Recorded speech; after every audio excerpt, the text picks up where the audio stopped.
Thank you, John, and thank you, Dr. Huff, for your introductory remarks. I'm Aaron Gravel, and I'm the team leader for the Office of Nuclear Energy's University Capabilities and Competitive Research team. I would like to thank a few people before we get started here.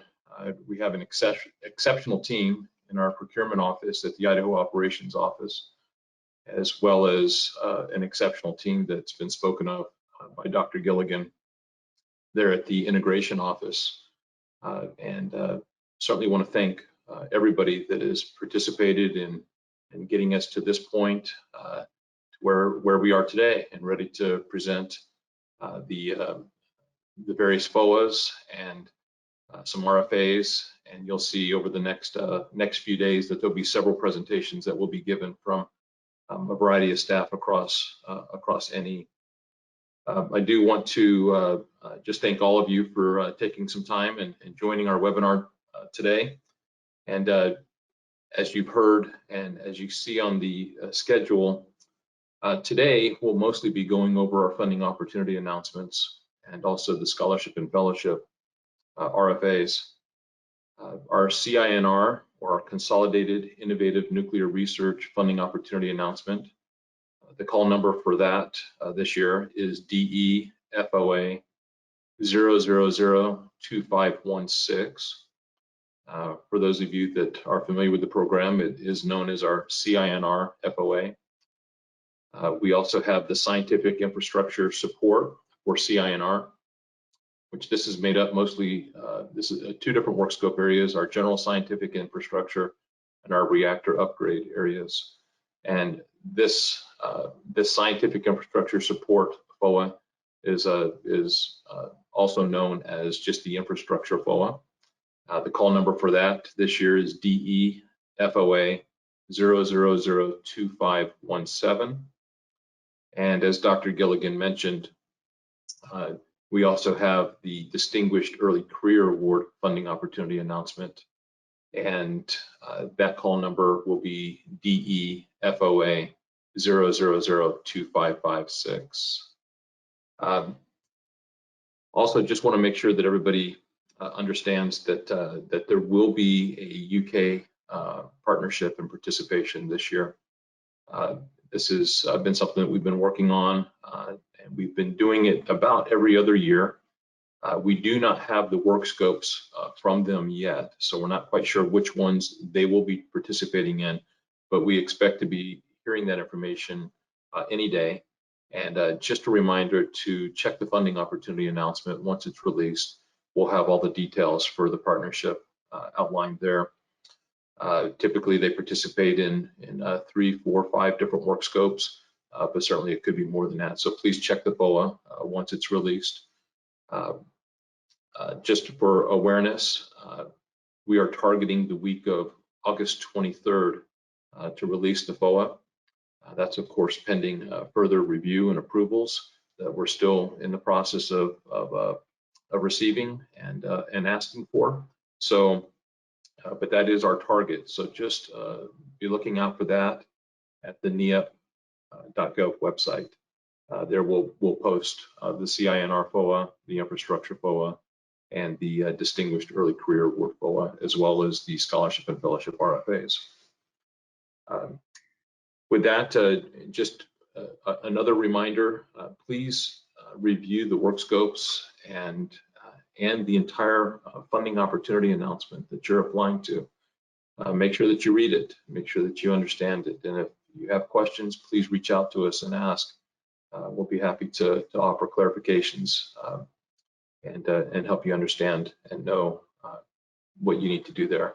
Also, during these presentations, please feel free to ask questions, and we'll have plenty of time to do a Q&A. With that, I think I'll just now pass this over to Jeff Fogg. Jeff Fogg is our contracting officer. He's new with us this year. He's been with Department of Energy at the Idaho Operations Office for several years, but working with us new in a place with Joanne Hanner's getting a different assignment. Joanne, many of you know her, and she's been working with us for the last several years, but Jeff now has that role and assignment, and we'll pass it over to Jeff now. But thank you all again, and we look forward to working with all of you. Thank you. Great, thank you, Aaron. And on behalf of DOE Idaho, we'd like to welcome everyone to this webinar. Hopefully this week will be beneficial in many ways to be able to help prepare you to submit some great applications. As Aaron mentioned, I'm a contracting officer here in Idaho and also the supervisor of the procurement services team. It'll be our office here in Idaho that's processing the FOA, the applications, and negotiating the awards once those selections are made. So look forward to interacting with many of you. As mentioned, we are taking questions throughout the presentation today. I believe as in years past, you submit your questions in writing there. We'll receive those questions here and get those teed up to be able to answer as many as we can at the end of the presentation.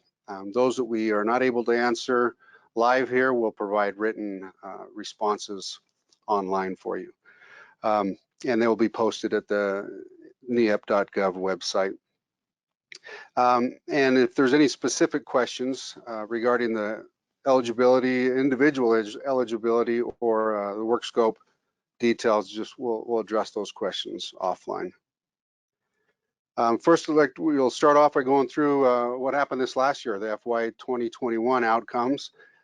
As a summary, for the FY 2021, we awarded $61 million, more than $61 million in awards for 99 different projects in 30 different states. So there was a great, diverse selection that was made, and we were able to fund a lot of great projects, and looking forward to the same thing this coming year. Also, these awards in the different programs in NEAP, the NSUF, and the NEAP programs. Now, since 2009, we've awarded over $860 million for this work. So it is a high priority for the department, and once again, looking forward to continuing this year.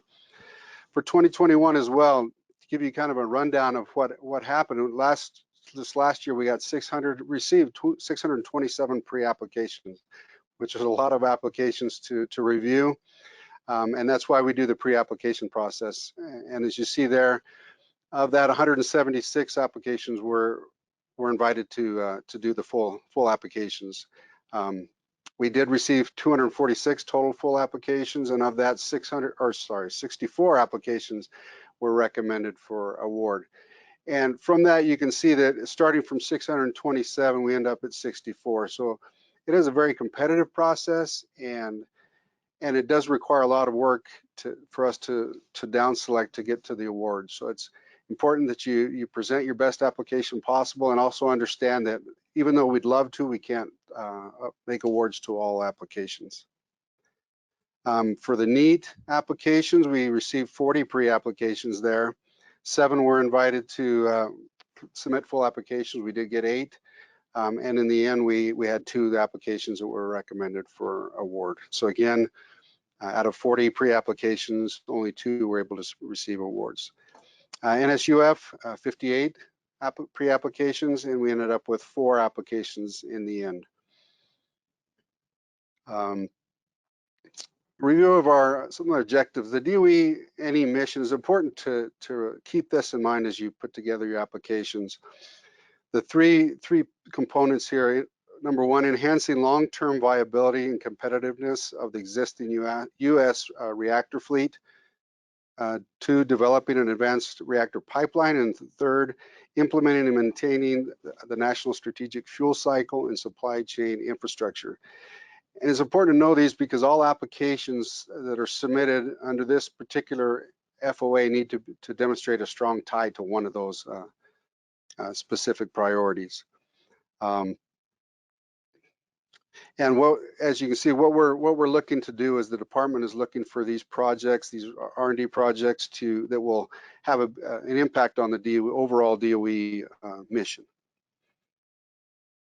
Give you an idea as we go through the FOA and make these awards, there's different funding mechanisms that will be used depending on the entity that's receiving the funds. For universities, we enter into cooperative agreements issued directly from DOE. For any work done by national labs, it's done through work authorizations, which are managed by DOE and directly with those labs. And any work with the NSUF requires an NSUF user agreement. And on the second major bullet there, just keep in mind too, the NSUF requires a signed user agreement, whether it's just for NSUF access only, or whether if there's an R&D support component there. So the FOA, the official FOA, is found on the grants.gov website. And when you go to do the application, as in previous years, you apply through the NEUP website. Some key dates to keep in mind as we work through this next cycle here with FY 2022. As Aaron mentioned, the FOA is looking to be released this month, and if everything goes well, that will happen. NSUF letters of intent will be September 2nd. The pre-applications for the R&D and NSUF will be September 22nd. The preliminary SOWs for the NSUF, November 10th. The full applications will be due in December of this year, and the final SOW for the NSUF for January 20th. And then the full R&D and NSUF IRP applications will be due on February 9th, 2022. So again, keep these dates handy as we move through this process. And as mentioned, keep an eye on the FOA on the website, just to make sure that you have the most current information on that. And with that, I'm going to be turning the time over to Drew Thomas here, who's, as introduced previously, as the manager of the INR office here at Battelle Energy Alliance in Idaho.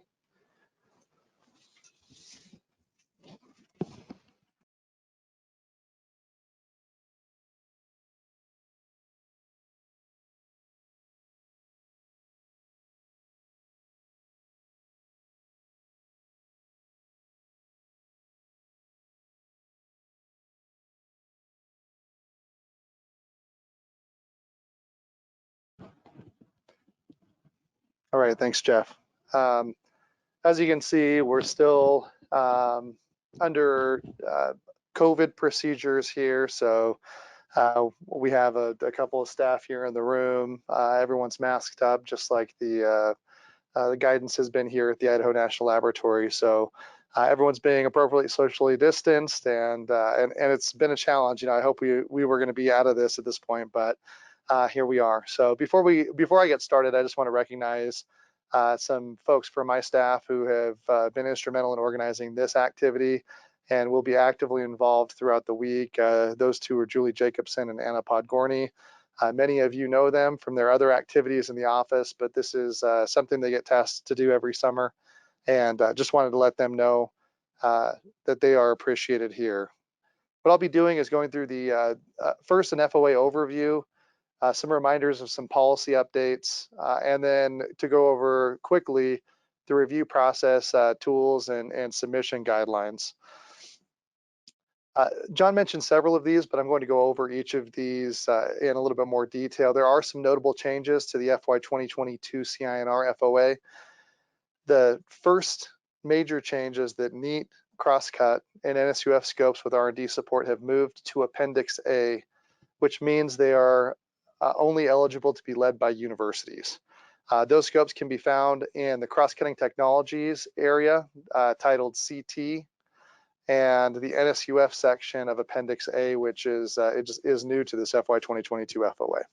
As John mentioned, we'll have multiple new IRP work scopes. I do want to make everyone aware of an important point here. There is an IRP scope that does include NSUF access. That in the draft document, that's titled IRP FC1. That IRP scope does include NSUF access, which means that it needs to have a letter of intent submitted for it.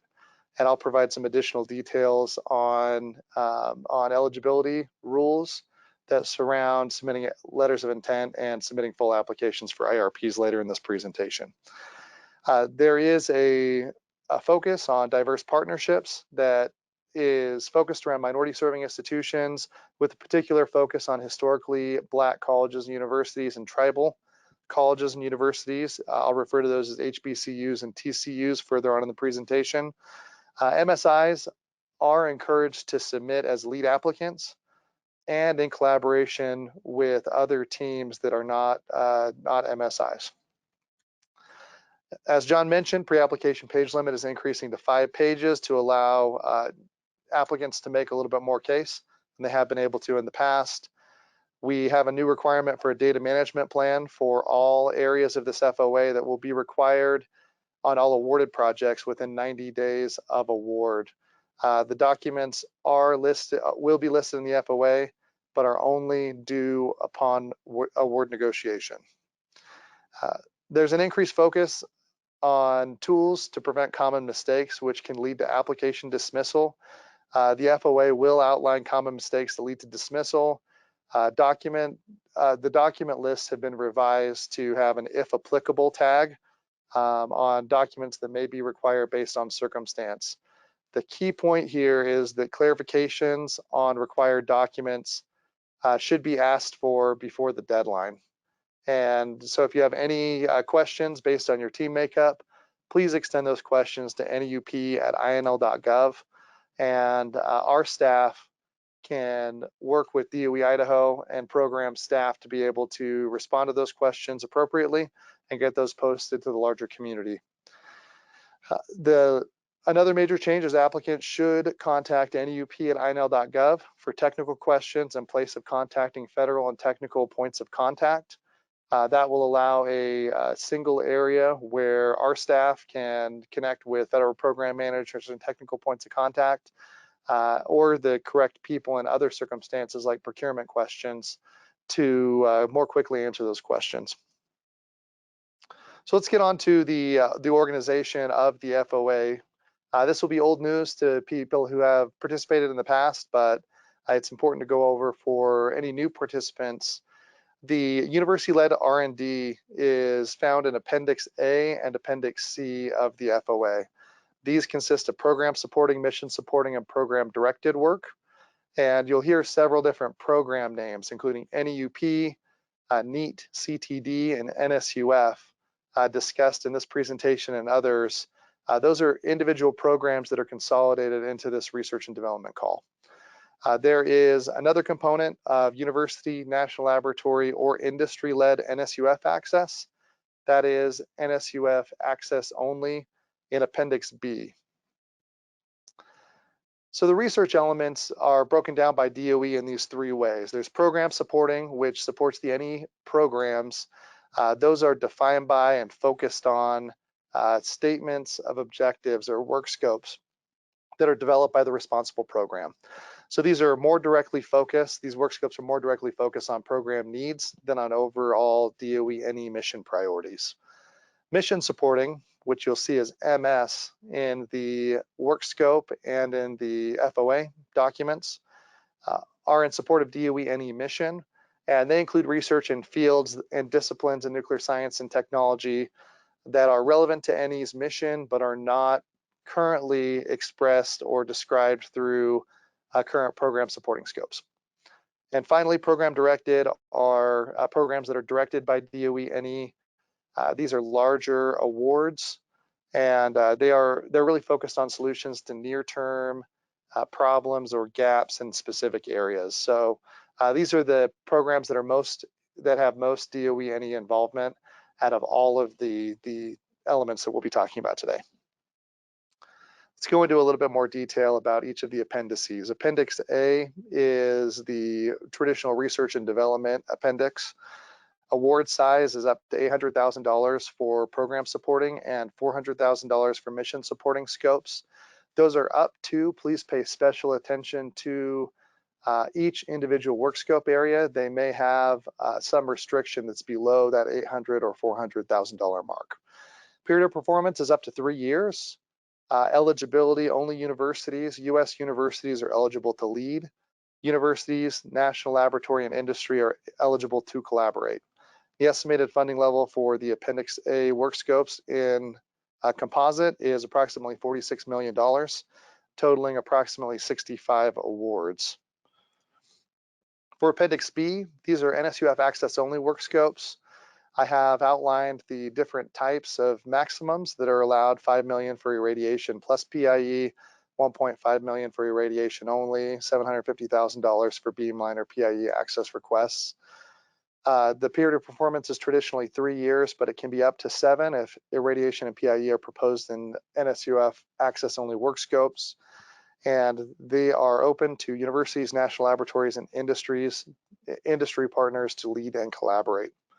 There's approximately $2 million for NSUF access, totaling approximately 3 awards.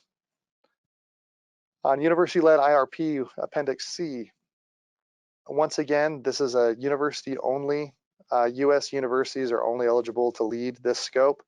At a minimum, the team should consist of multiple universities. We would highly recommend and encourage university, national laboratory, and industry collaborations, and all 3 of those groups are eligible to collaborate. International collaborations are encouraged, but as I'll talk about later in this presentation, no DOE money, no US dollars can go to international collaborators.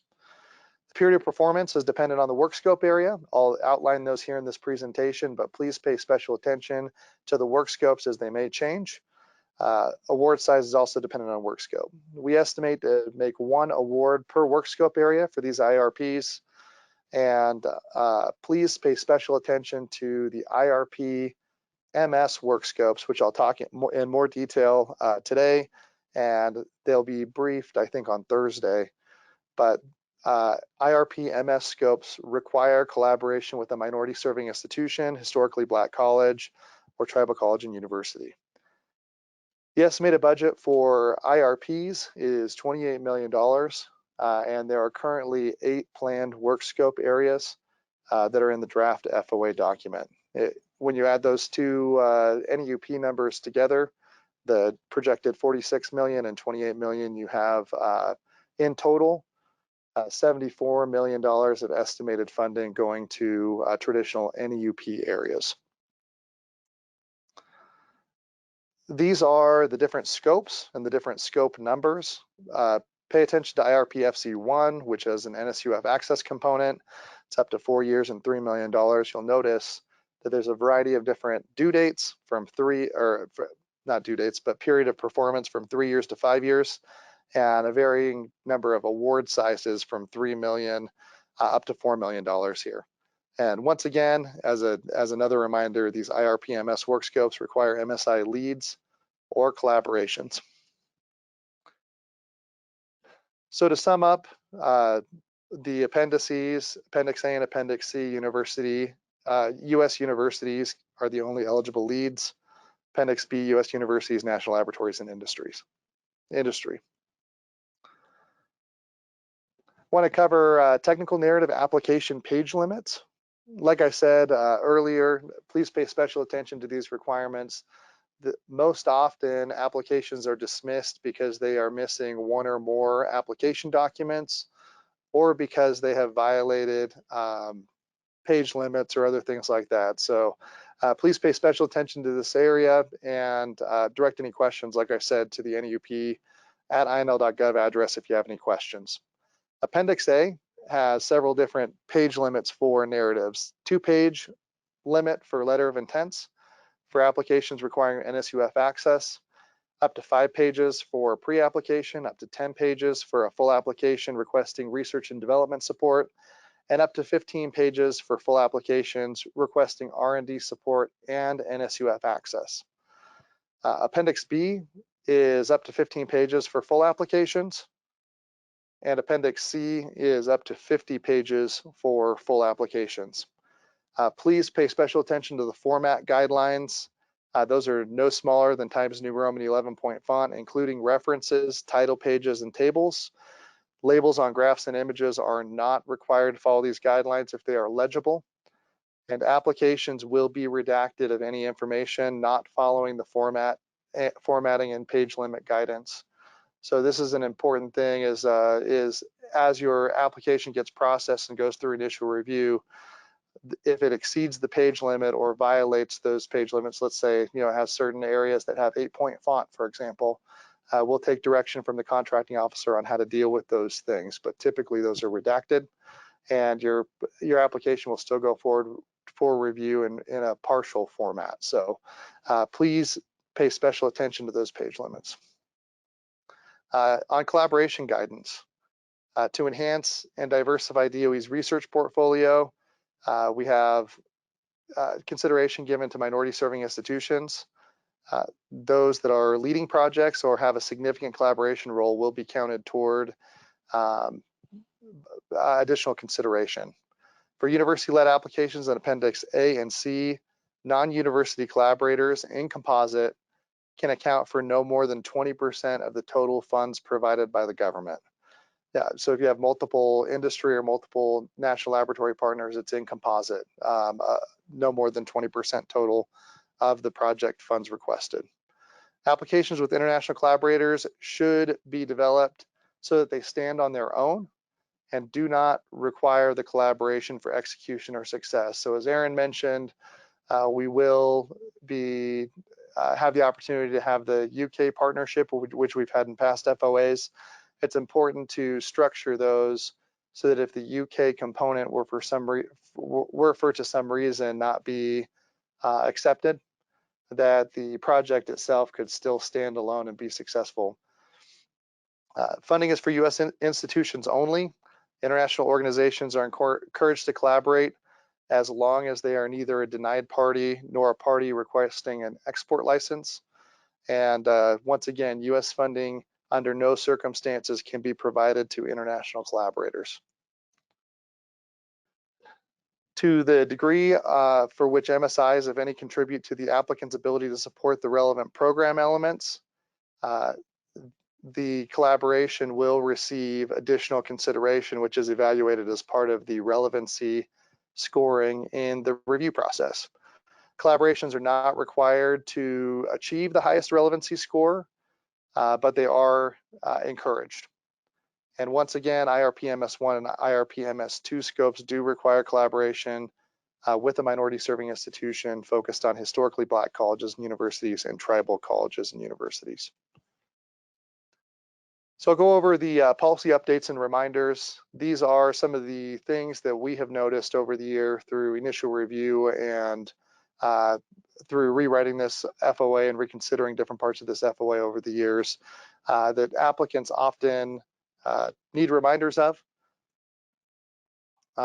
All application documents must be submitted by the published deadlines. Failing to submit a required document will lead to dismissal of the application. So once again, there's a list of common mistakes that are available at the beginning of the FOA. And if you are in any doubt, please reach out and before the deadline for any clarifications on document requirements so clear guidance can be provided. A new award may be delayed due to delinquent reporting, including delinquent file reports for past awards. Once again, as I mentioned, a data management plan is required for awarded projects, and university-led applications can have non-university collaborators, but in no more than 20% of total funds can go to those non-university collaborators. Please pay attention to font sizing. It applies to all pages of the document, including title pages and references. Due to COVID-19, the FY 2016 through 2019 active projects will not be counted toward eligibility restrictions, which I'll discuss in a few moments. For NSUF applications, NSUF technical leads and instrument scientists should be listed as collaborators.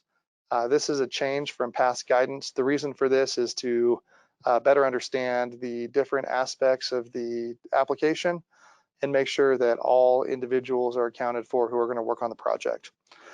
Lead applicants must have an account on the NUP.gov application site, regardless of if that's submitted by, say an administrator or an Office of Sponsored Program administrator. And the application must be submitted by the same institution as the lead applicant. This is an issue that occasionally comes up, but please ensure that if you are working on a project team, that the lead applicant, meaning the lead university, submits the the application, not a co-PI or a collaborator from another institution.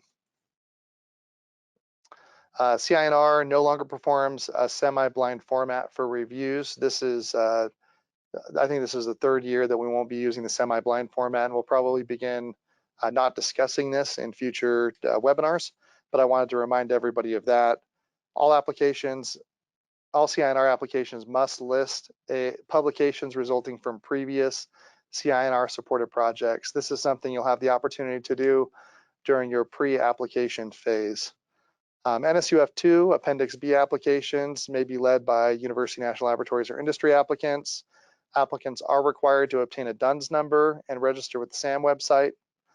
NSUF applicants are required to affirm their ability to accept an NSUF user agreement on submission of the LOI, pre-application, and full application. That agreement must be signed within 30 days of receipt. For NSUF pre-applications, a separate section describing readiness is required. And NSUF statements of works are uploaded to the nup.gov website, typically on the pre-application as a post-submission attachment. Statements of work are also not considered a review document. They're an administrative document, meaning that you do need to cover any aspects of this of the NSUF work within your pre-application that that may be, you know, the statement of work may have additional detail, but it is not considered a review document and will not go out to review for the merit review process. PIs and collaborators are considered final when the pre-application is submitted. Extenuating circumstances can be addressed as needed. The PI is responsible for selection of the appropriate work scope. Full applications must compete in the work scope to which the pre-applications were submitted, and applications can only compete in a single work scope area, meaning you cannot submit two of the same application to two separate work scope areas. For review purposes, conflict of interest restrictions, if necessary, will be attributed to the individual, not the institution, and applicants are responsible for not exceeding any submission limits based on their eligibility status. Uninvited applications may be submitted as full applications per stipulations in the FOA. The major exception here is uninvited applications associated with NSUF submissions may not be submitted as full applications due to the expense associated with feasibility assessments. And once again, please do not include US funding to international institutions. There is a stipulation in the FOA called pre-award costs. Recipients may charge allowable costs to an award 90 days immediately preceding the effective date of the award if they obtain approval from the DOE contracting officer. And recipients need to understand that they are responsible for pre-award costs if negotiations for the award are not successful. And as a final reminder, please do not lock cells in the budget spreadsheet. That is difficult for procurement staff to get through if that occurs. I want to remind everybody about our project and PI transfer policy. This often, you know, as individuals move from university to university or different situations, this often comes up. Applications submitted to this FOA will be awarded to the applicant institution listed and will not be transferred pre-award to another if the lead PI changes institutions. An application is considered submitted once the pre-application is submitted. So if you get in a situation where you move mid-year or something like that, not only will your existing awards, but any current pending applications also need to abide by the same policy. PIs that are moving from one institution to another during or after the review process are subject to DOE's change policy, which is described in detail on nup.gov. And awards in this FOA are made to the applying institutions and will remain with that institution for the entirety of the project. Any additional changes to partners or collaborators must be approved by the DOE contracting officer after the pre-applications are submitted. So this is an important consideration as applicants are developing their applications, but specifically when talking about the IRP FC1 scope that is an IRP plus NSUF access, please understand that that does not have a pre-application process.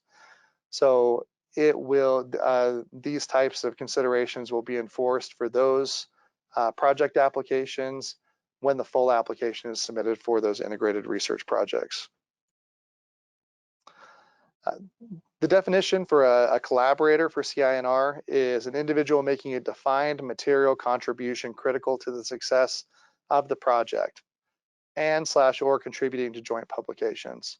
So when you're trying to consider whether you add a collaborator onto the application form, consider if that individual is making a defined material contribution. That includes individuals that are appearing in the project summary, technical narrative, benefit of collaboration, coordination and management plan, or budget documents. Individuals that don't meet this criteria should not be listed. And as I mentioned before, NSUF tech leads should be listed as collaborators to facilitate management of any conflict of interest concerns. The PI must certify that all collaborators that are listed on the application form have agreed to participate in the project. You must list all individuals involved in the project, including those at your own institution, on the application form. And if you do not list all collaborators, your application may be dismissed. The policy drivers for this is we need to be able to identify all individuals involved for conflict of interest purposes during the review process. And we must verify that all individuals listed on the application are aware of and agree to the obligations outlined in the project proposal. Once again, as I talk about the guidelines for eligibility, please be reminded that FY 2016 through 2019 active projects will not be counted toward eligibility restrictions due to the COVID-19 pandemic and related shutdowns. These are the eligibility guidelines for individual PIs. The following applicants are ineligible to apply to this FOA as lead PI for any of these circumstances. The PI has a currently funded IRP that will be active after December 31st, 2022. The PI has 3 or more R&D projects that will still be active after December 31st, 2022, excluding NSUF 2 projects or any NSUF project with a duration greater than 3 years. Those are often irradiation projects where materials are in the reactor, for example. The PI is also ineligible if they have a no-cost extension on any DOE funded projects, which excludes infrastructure, that will still be active beyond December 31st, 2022. That excludes extensions caused by NSUF. For example, if materials didn't get into the reactor because of scheduling issues for a year or two, those are excluded. So pre-application submittal limits for university PIs are no more than 6 pre-applications total. No more than 3 of those can be as the lead PI. For the full application submittal limit, a university PI may have no more than 1 IRP or 3 active R&D projects at any time and may not submit more full applications than can be selected for funding. So what this means is that if you are going through the pre-application process and you're considering submitting full application, you've got full applications that are invited and you're thinking about possibly submitting an IRP as the lead, you'll need to choose between the applications you submit. So as you submit those, we can evaluate those, and everything that's submitted into the pool could potentially be eligible for funding. NSUF access only and NSUF projects that last more than 3 years are excluded from that consideration. An applicant cannot submit an IRP as lead PI and an R&D full application to the same FOA. This is to prevent a situation similar to the situation I just described. And existing no-cost extensions that will end before December 31st, 2022 are not subject to this restriction. And just a quick reminder that NCE requests for projects ending in FY 2022 must be submitted by April 15th.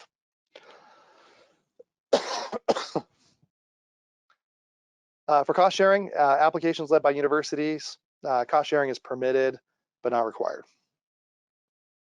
Finally, I'll wrap up with review processes, tools, and submissions.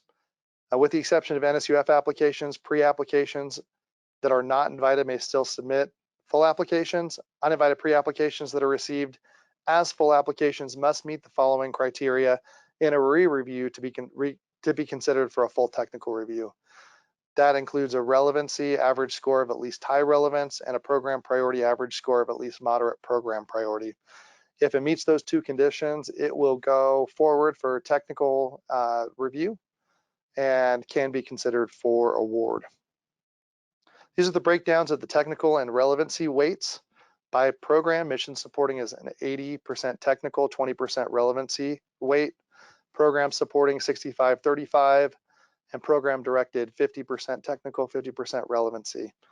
The FOA details criteria for all sections and application types. You can go back and review the FY 2021 application if you're curious about what those criteria are. And they will be released in the FY 2022 FOA when it comes out. There is additional relevancy consideration for effective partnerships, including MSIs, and program priority is a separate criteria from relevancy. And those are two important components of the programmatic review. Once again, we don't have semi-blind reviews. The review process follows these guidelines. The program supporting and mission supporting applications are reviewed in a pre-application phase with 2 relevancy reviewers and 1 peer reviewer. That results in an invited or not invited status that typically happens in the December timeframe. And then full applications are reviewed typically with 2 relevancy reviewers and 3 peer reviewers. This is the way that you can submit questions. Technical questions should be submitted in writing to nup@inl.gov. The DOE ID procurement contact is Andrew Ford. His email is listed here. And any general application submittal questions can be directed to these 2 phone numbers or to nup@inl.gov. Finally, Jeff went over these dates, but please pay special attention to the dates and make sure you plan well ahead of time to be able to submit your applications in advance of these deadlines. And with that, we will open up for questions. So we have John, Aaron, we have Jeff over here, and I'm going to stand here at the podium to take any questions, but please know that we have kind of a group of people that will be answering questions, so you'll hear some disembodied voices. Okay, first question. In light of the currently zeroed out budget status for the VTR program, will there possibly be any work scopes added to support work that might have been previously captured by that program? Yeah, like Aaron mentioned at the beginning of the program, the draft work scopes are not final. So there is still going to be consideration by DOE any management, along with any input we get from this webinar that will go into the final work scope drafting. So Aaron, any additional comments you want to make there on work scopes?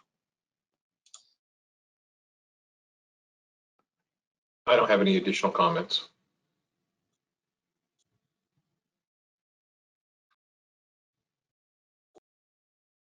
Did you hear me, Drew? Could you hear me? Yeah, I could hear you. Okay. Can we not hear him? Sorry. Uh, No additional comments, Drew. Okay, thank you. Sorry, we had our speaker off here, so I couldn't hear your couldn't hear your comment. Okay. I could see you were talking on the webinar though, Yep. so all of our attendees should have been able to hear you. Sorry about Oh. that. Okay, next question, and this one might be for Aaron as well. Do you possibly know what the general topics might be for the UK collaborations that you're trying to work on right now? We have not heard back from them yet, so I would hate to guess. I know that over the past several years they've done a variety of different things.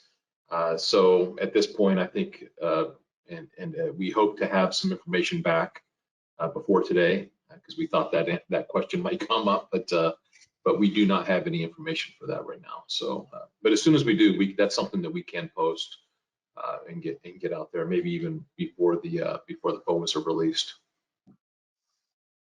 Let me just add that this is John Gilligan. In the past, as Aaron mentioned, certainly the materials area seems to be popular with UK, so that keep your eyes open for that.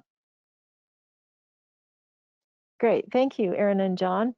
Okay, next one. Does the early career application count towards the project number limit? Yes. Although I would add, Drew, that the early career does not have a pre-application, so it's considered a full application when it's going to be due in January. So that's what we're talking about. Right. So there should be information, all things going as planned. There should be information about what full applications are potentially invited.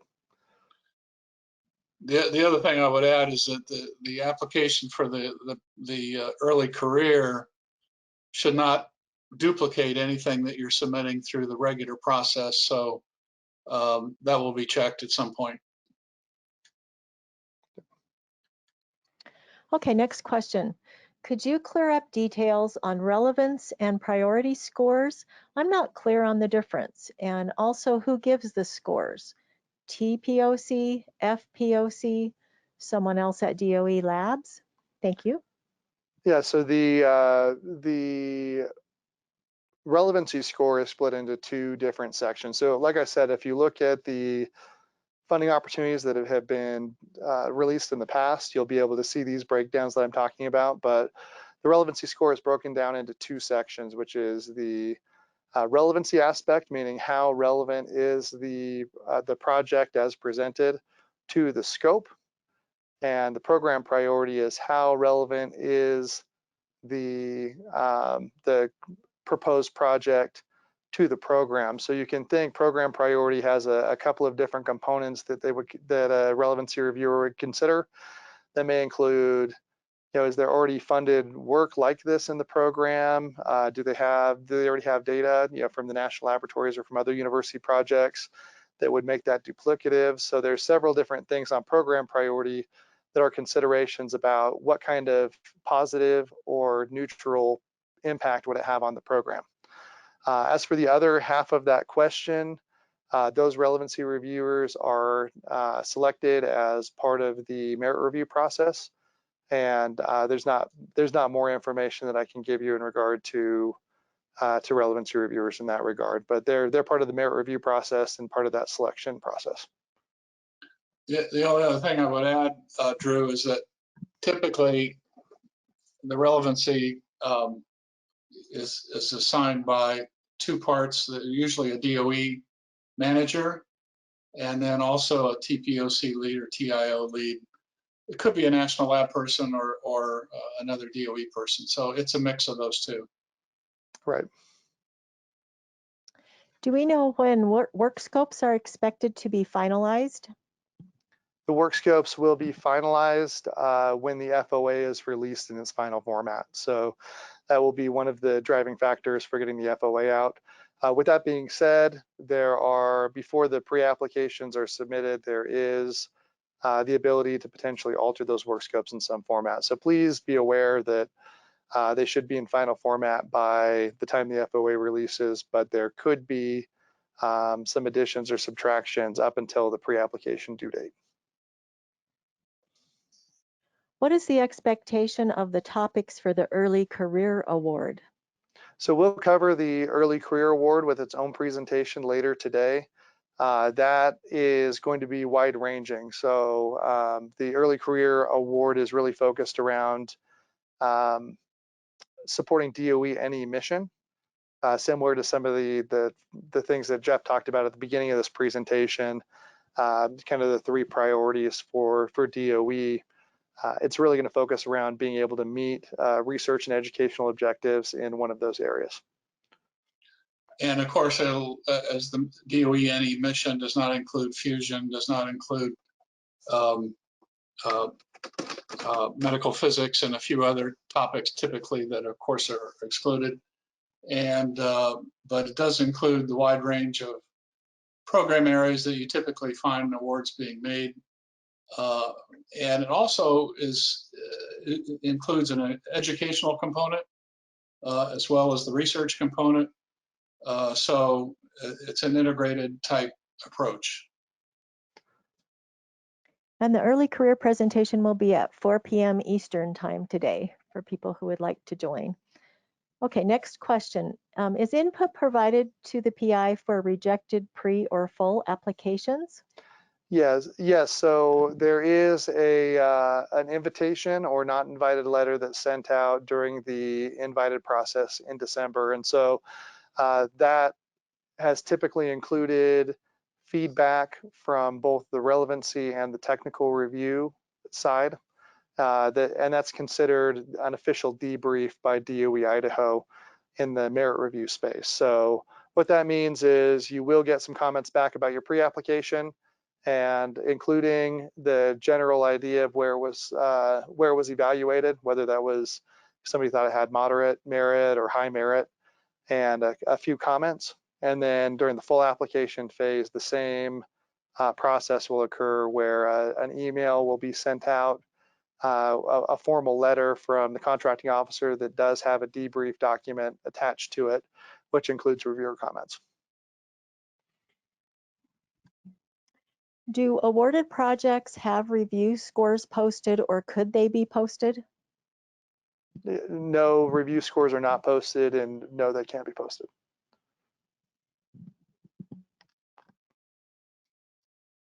Is there any consideration of including Reactor INC work within the NSUF scope in the final call?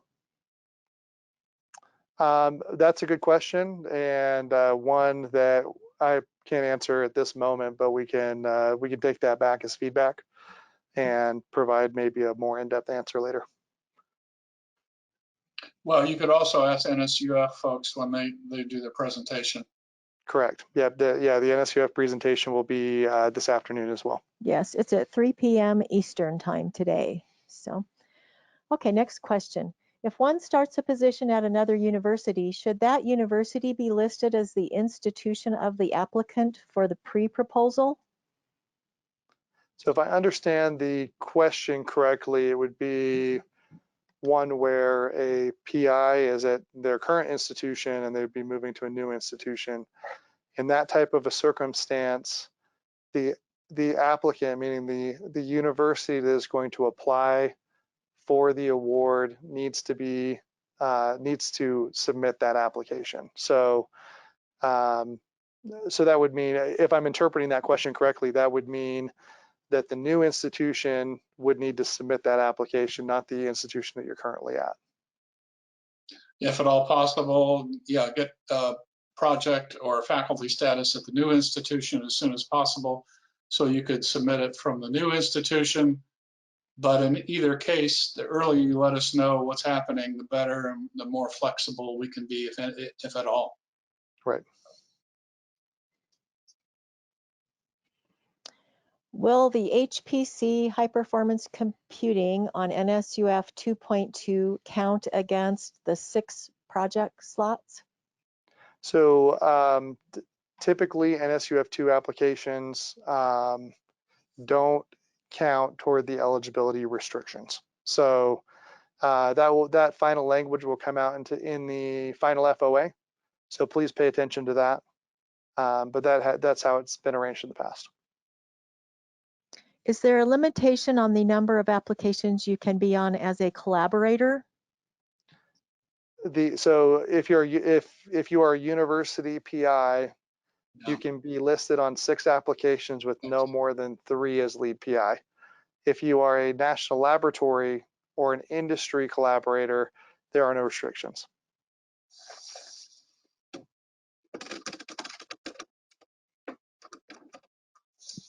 Most of the rest of our questions are about the early career award.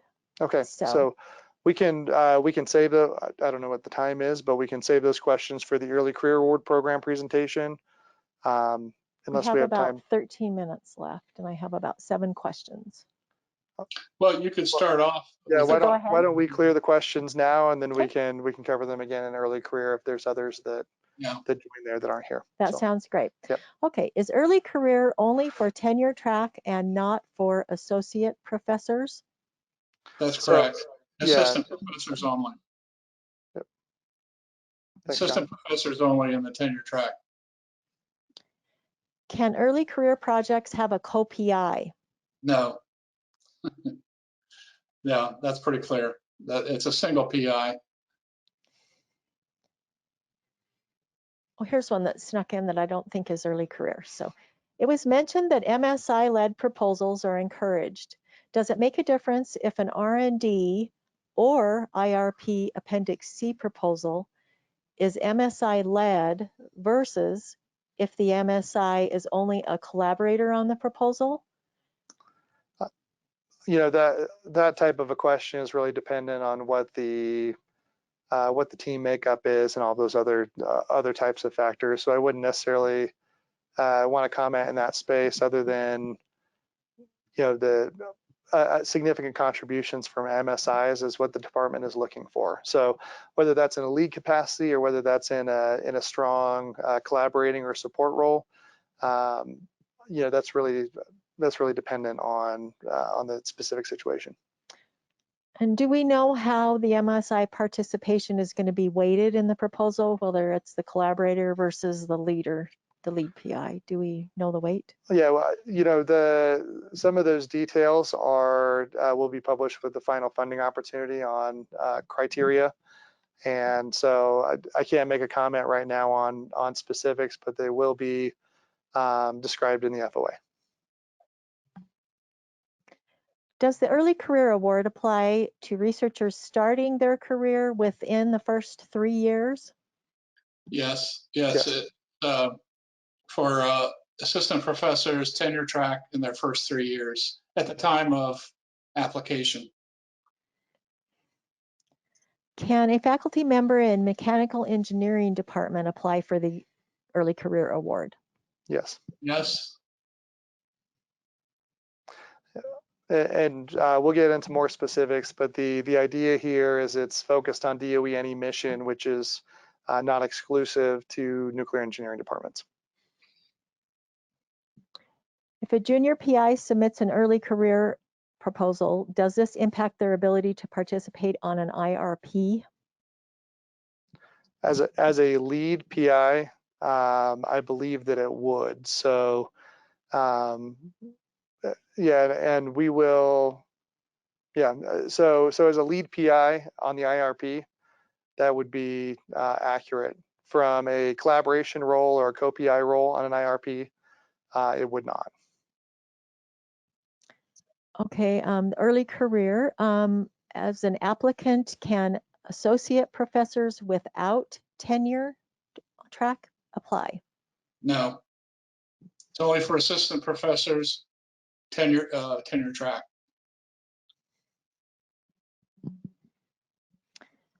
Is there an institutional limit on the number of early career applications? No.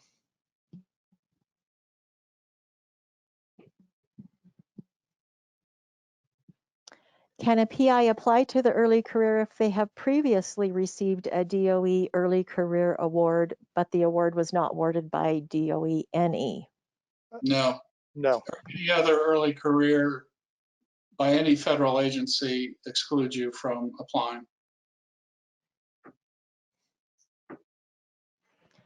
Can a national lab employee apply for the early career program? No.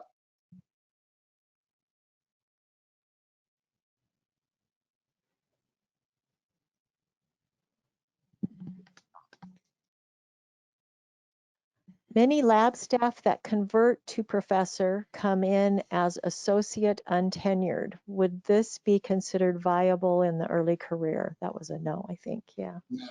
Only assistant professors, tenure track.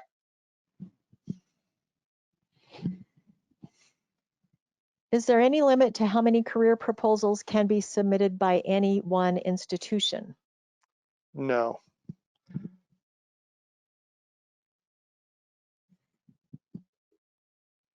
How many times can a tenure track associate professor apply for the early career award?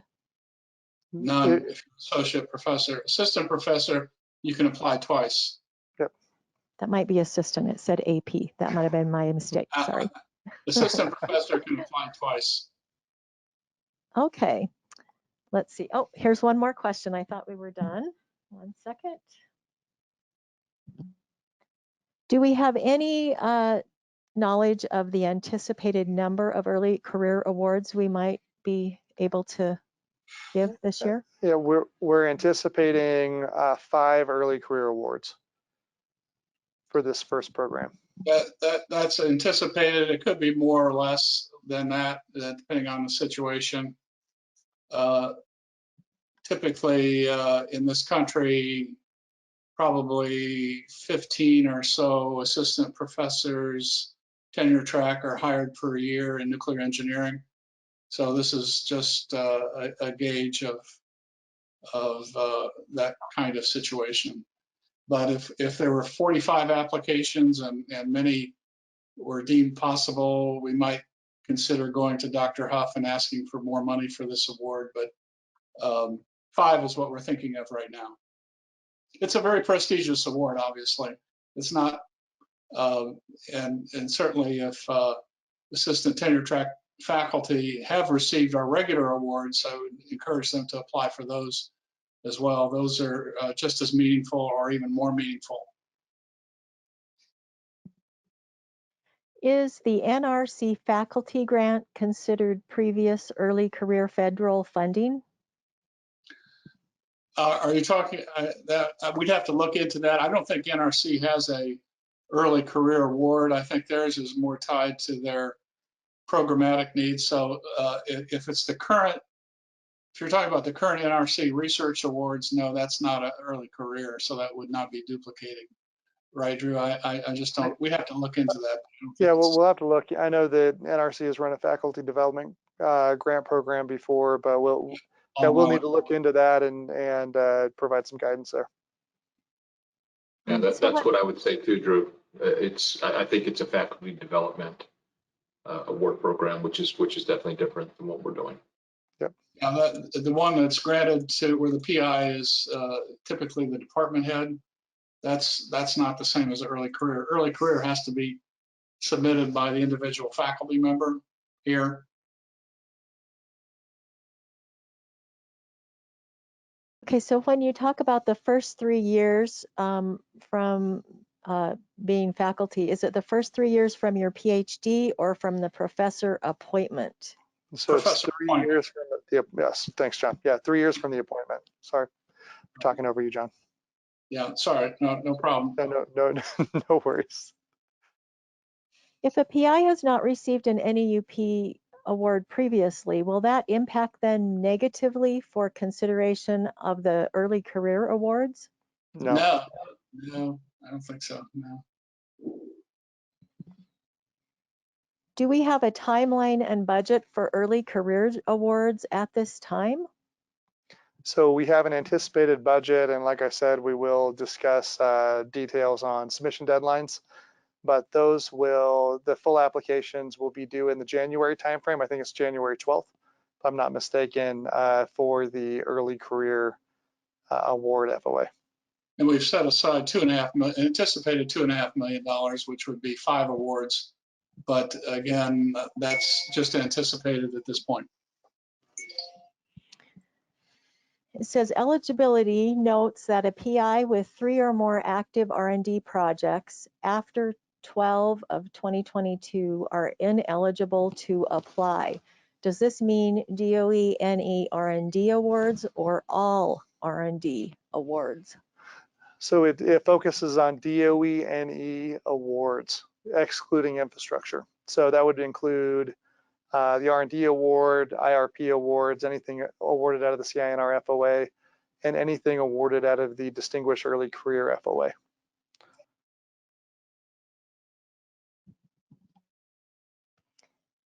Can letters of support be provided for early career awards? Yes, there is going to be a requirement for a departmental head letter of support that not only describes a letter of support, but also a description of how the department is dedicated to nuclear engineering and nuclear energy in general. So there will be some guidance on what that letter of support will entail.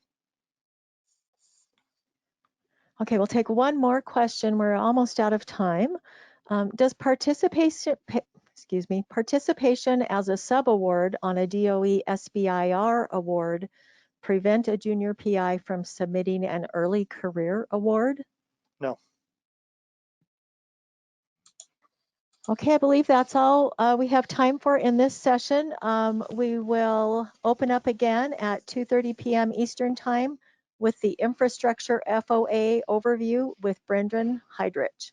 Thank you, everyone. Thank you.